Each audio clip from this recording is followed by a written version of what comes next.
अस्सलाम वालेकुम फ्रेंड्स, इंटरेस्टर्स की तरफ से आपको अपने चैनल में खुशामदीद कहता हूँ। फ्रेंड्स, वंस अगेन आज की इस वीडियो में हम डिस्कस करने वाले हैं पाकिस्तान एटॉमिक एनर्जी में जो कल टेस्ट हो चुका है। ये 1737 में था, जबकि इसका जो डेट था वो 23 फरवरी 2021 था। जबकि ये जो टेस्ट था इसका टाइम था वो 2 PM था। सॉरी, यहाँ पर ये है 2 PM पर या 14 आवर्स पर।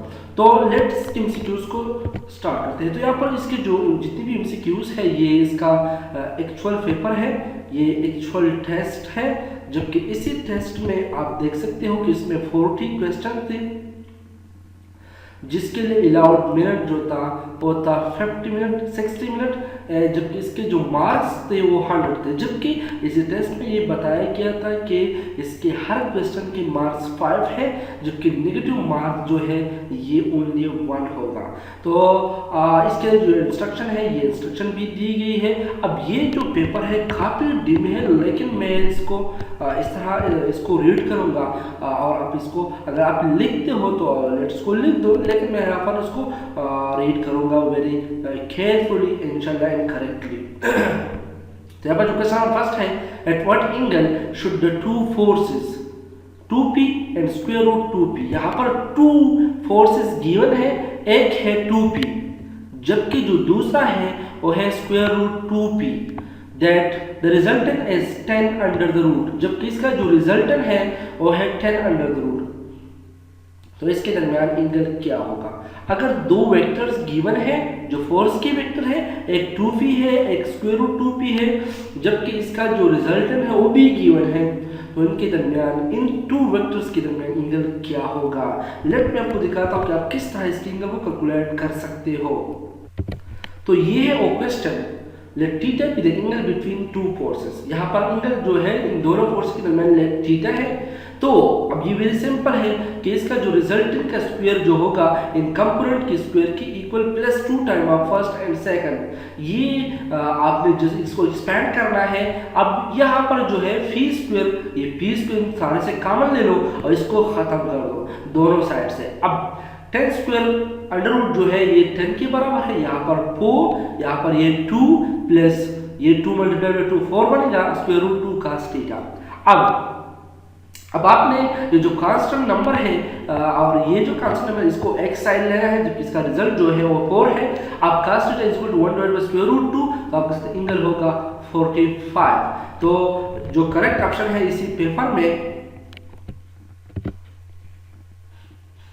वो है option A, angle is 45। Now next question जो है ये क्वेश्चन नंबर 2 है, a body is lifted over path root 1। एक बॉडी है, ये डायग्राम गिवन था समथिंग इसी तरह था, जबकि इसका जो हॉरिजॉन्टल था वो इसी तरह था। अब ये इस साइड पर जो था इसका था टाइम, आई थिंक इस तरह टाइम पर था जो हाइट। अब इनके लिए आपने वर्क फाइंड करना है।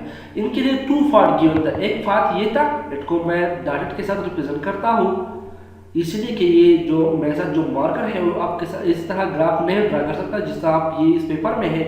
तो ये एक फिगर इस तरह था, एक पार्ट इस साइड से था। अब ये जो दोनों पार्ट्स है, ये क्वेश्चन कहते हैं कि हमने एक बॉडी को इसको लिफ्ट किया, एक पार्ट ये है और एक रूट ये है। तो इन दोनों के दरमियान अब अपने वर्क को कैलकुलेट करना है। तो ये क्वेश्चन कहते हैं अगर इसके लिए जो फोर्स है वो टेंजेंशियल है, तो फोर्स ऑन बोथ रूट जो है ये सेम होगा, ये रूट 1 के लिए ज्यादा होगा या रूट 2 के लिए ज्यादा होगा या बोथ के लिए 0 होगा।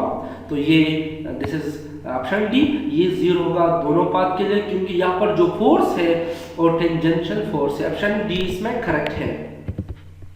क्वेश्चन नंबर जो 3 है, थर्ड है, a particle executing uniform circular motion. एक पार्टिकल है जो यूनिफॉर्म सर्कुलर मोशन कर रहे हैं। अब ये जो यूनिफॉर्म सर्कुलर मोशन है इसके एंगुलर मोमेंटम है j, ये है j, इसको रिमेंबर रखना, ये है j। If its kinetic energy is become reduced to half. अगर हम इसकी काइनेटिक एनर्जी को हाफ करते हैं and angular frequency is double, जबकि जिसकी रोटेशनल फ्रीक्वेंसी है इसको हम डबल कर दें तो इसके एंगुलर मोमेंटम अब क्या होगा, 2 टाइम होगा, 4 टाइम होगा, 1/2 होगा या 1/4 होगा। लेट मैं आपको दिखाता हूँ कि किस तरह इसको कैलकुलेट कर सकते हो। तो अब ये है और रिजल्ट के एंगुलर मोमेंटम और एंगुलर वेलोसिटी के दरमियान जो रिलेशन है वो L = I ओमेगा है। यहाँ पर I मोमेंट ऑफ इनर्शिया है। अब यहाँ पर आपने जबकि काइनेटिक एनर्जी जो है half of I omega square के बराबर है। अब यहाँ पर आपने ऐसा करना हो कि इसके लिए इसी फॉर्म में काइनेटिक एनर्जी और एंगुलर मोमेंटम के दरमियान रिलेशन फाइंड करना है। तो आपने जस्ट यहाँ पर सिंपल 1/2 के साथ मल्टीप्लाई करना है ताकि आपके साथ ये रिजल्ट बन जाएगा। तो आपके साथ ये जो रिजल्ट होगा 2K/W के बराबर होगा। अब अगर हम एक को हम कहते हैं प्राइम से रिप्रेजेंट करते हैं जबकि दूसरे को हम सिंपल लिखते हैं तो L/L prime K/K prime is equal to just अब इसको डिवाइड जो कि एंगुलर फ्रीक्वेंसी डबल होगी तो यहाँ पर मैं इसको डबल कर दूं तो ये 1/4 के इक्वल होगा। इसका मतलब ये हुआ कि एंगुलर मोमेंटम जो है 1/4 पर डिक्रीज होगा। तो इस पेपर में जो करेक्ट ऑप्शन है वो है ऑप्शन डी 1/4। नेक्स्ट क्वेश्चन है जो है वो है क्वेश्चन नंबर ये 4th है। 2 metallic disc have same mass and same thickness. 2 metallic disc given थी जिसमें दोनों की मास और थिकनेस सेम है जबकि जो डिफरेंट है वो डेंसिटी है। तो क्वेश्चन इस तरह है कि अब जो इसके जो मोमेंट ऑफ इनर्शिया है about geometrical axis well more of the disc, ये एक डिस्क के लिए ज्यादा होगा या दूसरे के लिए। तो ऑप्शन ए कहते हैं विद लोअर डेंसिटी होगा या विद हायर डेंसिटी होगा या MI of both the disc will be same, दोनों का सेम होगा या नथिंग कैन बी चेंज। यहाँ पर चेंज डिफाइन या नहीं करता। तो अब मैं आपको दिखाता हूँ कि किस तरह इस पर डिफाइन करता है डेंसिटी। मैं आपको दिखाऊंगा कि ये डेंसिटी पर डिपेंड करता है या नहीं। ये है सॉल्यूशन इसके लिए। हियर m1 = m2, ये तो इसमें गिवन है कि मास दोनों के सेम है जबकि इसके जो अगर मास सेम है तो इसका मतलब ये होगा कि mass = rho multiplied by volume, density multiplied by volume के बराबर है। इस तरह ये दोनों के लिए भी इक्वल हो जाएगा। अब वॉल्यूम जो है स्फेरिकल ऑब्जेक्ट के लिए πr², इसके जो वॉल्यूम होता है वो 4/3 πr²। यहाँ पर भी 4/3 है, 4/3 के साथ कैंसिल आउट होगा जबकि इसका रिजल्ट होगा πr1² and 2p1 and this is the very simple result। अब यहाँ पर इस तरह आपने करना होगा कि ये R1 R2 के दरमियान रिलेशन और रो को एक साइड पर लेना है। तो अगर आप इसको अगर देखते हो तो I/I2 भी इसके बराबर है, half of mR1² this is half of m2R2²। तो इसका मतलब है कि R1/R2 अगर इसका स्क्वायर हो तो ये बिल्कुल इसके जो मोमेंट ऑफ इनर्शिया है इसके इक्वल होगा। तो अब ये R2/R1 है तो इसका मतलब ये होगा कि ये इनवर्स में होगा। R2/R1 यहाँ पर R1/R2 है तो इसका मतलब ये R2/I1 होगा। तो इनके दरमियान जो रिलेशन हो गया वो है इनवर्स का।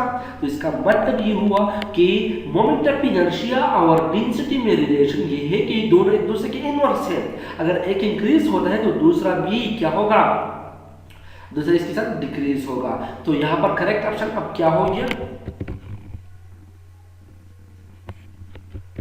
तो यहाँ पर ये जो है इस तरह क्वेश्चन है कि डेंसिटी एक की ज्यादा है तो जिसकी डेंसिटी ज्यादा होगी thickness and the inertia of the bound will be the more of the disc. ये किसके लिए ज्यादा होगा, जिसकी डेंसिटी कम होगी। ऑप्शन ए इसमें करेक्ट है क्योंकि इसके दरमियान जो रिलेशन है ये क्या है, इनवर्स है। तो यहाँ पर करेक्ट ऑप्शन क्या हो गया, option A. Now question number जो नेक्स्ट है क्वेश्चन नंबर 5 है। 100 microfarad capacitor start to 200 volt. एक कैपेसिटर गिवन था जिसके लिए पोटेंशियल B गिवन था। इस कैपेसिटर का जो कैपेसिटेंस था वो 100 माइक्रोफैराड था जबकि इसके जो पोटेंशियल जो बैटरी अप्लाई किया था या जो इसके लिए बैटरी लगाया था इस सर्किट में इसके जो पोटेंशियल था वो 200 वोल्ट था। Is discharge through a 2 ohm resistor. इसको डिस्चार्ज किया गया था 2 ओहम रेजिस्टेंस से। तो अमाउंट ऑफ हीट जनरेट, इसके लिए हीट कितना जनरेट करेगा ये सिस्टम। तो ये भी सिंपल है, मैं आपको दिखाता हूँ। यहाँ पर capacitance of capacitor is equal to this is potential, heat produce is equal to formula is equal to half of CV², ये होता है हीट प्रोडक्शन। तो अब आप यहाँ पर जस्ट फुटिंग कर दो तो ये पर हाफ मल्टीप्लाइड बाय दी आपके साथ रिजल्ट होगा 4 जूल। अब यहाँ पर जो करेक्ट ऑप्शन है 4 जूल। तो यहाँ पर करेक्ट ऑप्शन हो गया ऑप्शन डी, ये है 4 जूल।